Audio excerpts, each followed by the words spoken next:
A plebe unida não será desnutrida. A plebe unida não será desnutrida.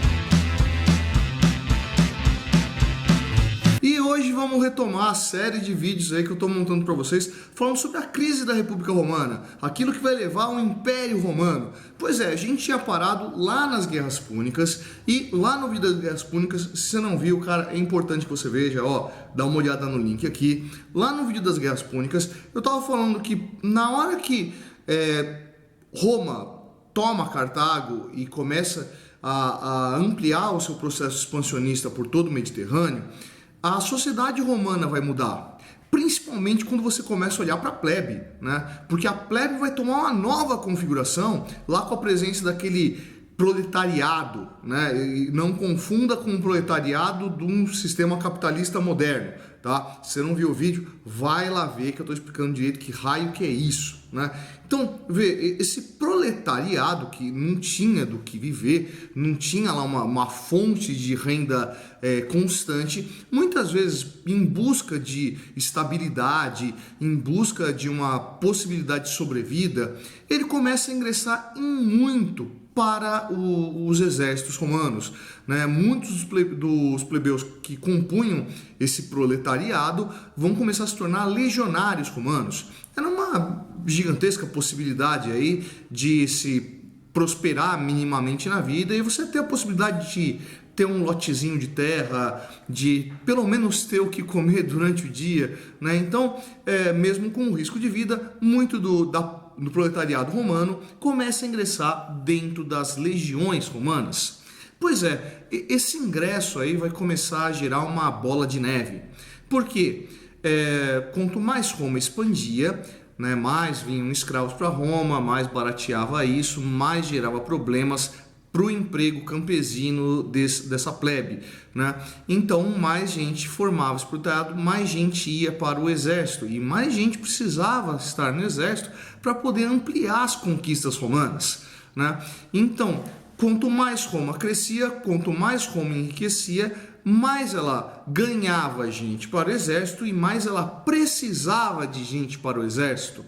Vai chegar uma hora que a plebe vai começar a se dar conta disso. Vai chegar uma hora que a plebe vai se dar conta que Roma precisava mais da plebe do que a plebe precisava de Roma. E vão começar a surgir algumas manifestações políticas bastante interessantes nesse momento, que vão buscar o quê? Vão buscar benefícios para a plebe. Uma das primeiras grandes marcas dessas conquistas plebeias vai ser a criação de um cargo de magistrado, o tribuno da plebe. Né? E como é que surgiu isso? Surgiu a partir de uma greve de legionários, né? Roma estava em plena campanha militar e um grupo de legionários plebeus resolvem, olha, a gente não vai para a guerra, né? Enquanto a gente não tiver uma representação, enquanto a gente não tiver uma voz que nos represente dentro da República Romana, a gente não vai para a guerra. Como Roma precisava disso, acabou atendendo, lógico que muito a contragosto, mas criou um cargo de magistratura que só era ocupado por patrícios. Mesmo assim, né, acabou sendo um benefício para os plebeus. O que era a função do tribuno da plebe?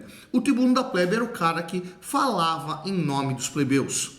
Ou seja, se alguma decisão feita dentro da República Romana, por exemplo, a criação de um imposto novo sobre a plebe, né, desagradasse os plebeus, né, se mostrasse extremamente onerosa para eles, o tribuno da plebe tinha poder de veto e, portanto, poderia interromper qualquer tipo de opressão política sobre a plebe. Claro que isso não era o fim dos problemas dos plebeus, no entanto, já deu uma bela ajuda aí. Os plebeus vão continuar buscando ali melhorias dentro do seu sistema e vão voltar a pressionar a Roma, justamente porque eles percebiam a necessidade dessa mão de obra para a República e vão conseguir uma série de outras conquistas. Uma das mais importantes é o primeiro código de leis escritas de Roma, chamada de Lei das 12 Tábuas. Pois é, o que eram as leis das 12 tábuas? era um código escrito, semelhante ao que já tinha de outras experiências, como por exemplo o Código de Hammurabi lá entre os mesopotâmicos, né? Se você não viu o vídeo que eu fiz sobre o Código de Hammurabi, ó, outro link aqui para você, vai lá e dá uma olhada. A grande vantagem do Código de Leis Escritas é o quê? A lei praticamente não se altera, né? Uma lei não vai ser esquecida, uma lei não vai ser abandonada, ela vai estar sempre ali preservada. E foi chamada de Lei das 12 Tábuas, por quê? Bom, Roma, para se organizar então e criar um código de leis escritos, convocou ali 10 juristas chamados de decêmviros, né, para que eles pegassem toda essa tradição da República Romana e organizassem um conjunto de leis. E essas leis deveriam ser expostas. Então, se pegou essas leis, depois de produzidas elas, e se escreveu ela em tábuas de bronze. 12 tábuas de bronze, foi o tamanho que ela ocupou. E essas 12 placas de bronze foram afixadas ali no Fórum Romano, num local público de circulação, para que todo mundo tivesse acesso a elas. Ou seja, ninguém mais podia dizer que ignorava a lei, que não sabia que tal ou qual coisa era proibida, era vetada ou era obrigatória. Estava lá exposto para todo mundo. A partir desse momento, os plebeus começam a sentir mais segurança, porque as regras do jogo estão expostas, né? Ninguém pode enganá-los. Né? Tá certo que muitos plebeus eram analfabetos e não podiam ler, mas a lei estava exposta, alguém poderia ler por eles. Talvez a maior conquista plebeia desse momento tenha sido a chamada Lei Canuleia. Que raio que é a Lei Canuleia? Era uma lei que permitia casamentos entre pessoas de camadas diferentes. Por exemplo, um patrício, né, poderia casar seu filho ou sua filha com alguém de origem plebeia, né? Cara, quando surge a Lei Canuleia, o que acontece? Na prática, essa separação de classes, classe não é a minha palavra, mas de camadas sociais, começa a perder um pouco o sentido. Tá certo que os casamentos não aconteciam entre quaisquer um. É óbvio assim que quando existia um casamento entre alguém da camada dos patrícios e alguém da camada dos plebeus, era ali entre um patrício numa miséria desgraçada, numa decadência econômica monstruosa, que pegava a sua filha e casava ela com alguém da camada dos plebeus. Com um proletário? Óbvio que não. Possivelmente com um homem novo, né? Com esse sujeito dessa camada da plebe urbana que se deu bem na vida ali, seja com comércio, seja com manufatura, seja mesmo com algum tipo de sistema bancário, né? É meio cedo para a gente falar de banco nesse momento, mas fazendo empréstimos, trocas de moedas e coisas do gênero, né? Então, essa união entre um homem novo casado com a filha de um patrício ia gerar uma descendência. Olha que troço marcante, né? As famílias, elas eram sempre masculinas em Roma, né? A gente tem resultado disso na nossa tradição, né? Que você encontra, inclusive, apesar de não ser mais lei, não ser obrigatório, é tradicional que quando existe um casamento, a mulher troque de sobrenome e anexe ao seu sobrenome o sobrenome do marido, né, que é o significado dessas sociedades masculinas da antiguidade, que não é só o caso de Roma, né, onde ali a mulher saía da casa do pai e ia parar na casa do marido. Casa, entenda aí a ideia que a gente tem de família. Pois é, só patrício tinha família, plebeu não tinha família. Só que a partir desse momento onde um plebeu tem a possibilidade de se casar com uma patrícia, né, essa patrícia ela vai ter que ir para alguma família. Começam a surgir as famílias plebeias. E o filho desse casal, o que ele era? Ele era plebeu? Ele era patrício? Bom, se a família é plebeia, quer dizer que ele é plebeu. Mas em Roma existia tradicionalmente uma figura muito importante chamada de a matrona romana. Né? Cara, a matrona romana é uma figura incrível, porque ela vai deixar uma marca na nossa sociedade que vai acabar apresentando a mulher como a grande administradora desse espaço doméstico, né? Da porta para dentro, nas sociedades romanas, quem mandava era a mulher, quem mandava era essa matrona, né? Então era ela que mantinha os laços de contatos das pessoas que circulavam por aquela casa. Cara, se o controle estava na mão dessa mulher, era ela que acabava atrelando as alianças políticas, econômicas, comerciais do seu marido de origem plebeia com as famílias ligadas à família da antiga casa dela, a da casa do pai. Vê, a partir da lei Canuleia, ser plebeu ou ser patrício acabava mudando de característica a partir de quais são os seus laços familiares. Essas conquistas plebeias vão passo a passo se tornando cada vez mais significativas ao ponto de passar a incomodar muito a aristocracia patrícia, que vai chegar a começar a perseguir ali essas lideranças que representavam os plebeus dentro do Senado, dentro das magistraturas, e o maior exemplo que a gente tem disso é o caso dos irmãos Graco. Quem eram os irmãos Graco? Os dois, Tibério e Caio Graco, eles eram tribunos da plebe. Tibério um pouco mais velho do que Graco, né? A diferença entre a posse de Tibério e a posse de Caio Graco como tribuno da plebe tem um espaçamento aí de 10 anos. Bom, Tibério Graco Caio e Tibério Graco eram ambos patrícios, obviamente, né? Mas como tribunos da plebe, eles percebiam que era necessário garantir ali alguns benefícios a plebeus. Por quê? Cara, se os plebeus não tivessem um mínimo de dignidade, uma guerra civil poderia eclodir e toda a estrutura da República Romana poderia ruir.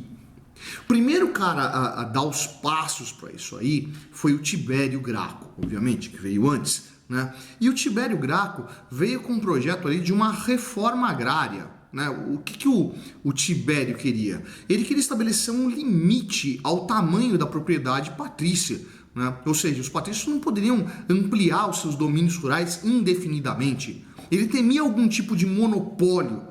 Por quê? Esses latifúndios patrícios que expulsaram os plebeus para a cidade, que vão dar origem ao proletariado, que era tão perigoso para a organização romana, né, devido à necessidade que Roma tinha do proletariado, né? Tibério tem a ideia de que, cara, é melhor manter esse pessoal no campo. Então o que a gente faz? A gente limita esse tamanho da propriedade rural de patrícios, né? E o que a gente faz com quem tiver um lote de terra maior do que esse limite estabelecido? A gente faz uma reforma agrária, a gente distribui isso em lotes e entrega na mão de plebeus. Esses plebeus vão voltar para o campo, no campo eles vão conseguir manter as suas terras, vão ter a sua rocinha de subsistência, vão ter uma pequena produção para comercializar e vão poder viver daquela terra. Você diminui o inchaço das cidades, você leva eles de volta para o campo e você dinamiza a economia. Cara, a aristocracia patrícia não vai achar isso nem um pouco legal. Como assim eu vou passar a ter um limite à possibilidade de posse de terra em benefício de plebeu? De jeito nenhum. Então essa reação patrícia vai vetar esses projetos do Tibério. O Tibério vai incomodar tanto que ele vai ser assassinado. Tá? Depois da morte de Tibério, passa um tempo lá e vai aparecer então Caio Graco. Caio Graco também tinha essa preocupação. Ele não vai conseguir estabelecer ali algum tipo de reforma agrária, mas pelo menos ele vai conseguir criar um negócio chamado de lei frumentária, que vem de frumentum. Frumento quer dizer trigo, base da alimentação do romano. O que era a lei frumentária? A lei frumentária obrigava a República Romana a garantir um mínimo de alimentação, ou seja, trigo a baixo custo, para ser fornecido para essa população plebeia, né? Então, Roma criou um projeto de distribuição de renda. Você está achando que Bolsa Família é novidade? Não é nada, cara. Isso que é extremamente comum num bando de países do Ocidente hoje, começa lá com Caio Graco, que fala o seguinte, cara, esse sujeito plebeu, ele tem que minimamente ter fonte de comida. Se ele não tiver o que comer, ferrou, esses caras vão tomar Roma. Então, garante que eles vão conseguir comprar trigo a baixo custo.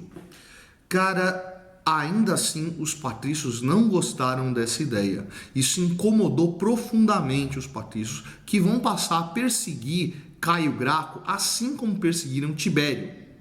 Lembra que Tibério foi assassinado. Caio Graco, contudo, não foi assassinado. Cometeu suicídio. Pois é, se foi suicídio mesmo, ou se suicidaram ele, a gente não tem muita certeza. Mas após a morte de Caio Graco, os plebeus começaram a perceber que qualquer um que falasse em seu nome corria o risco de morrer. As manifestações plebeias em Roma vão começar a ganhar nova força. E a elite romana vai perceber que alguma coisa precisava ser feito.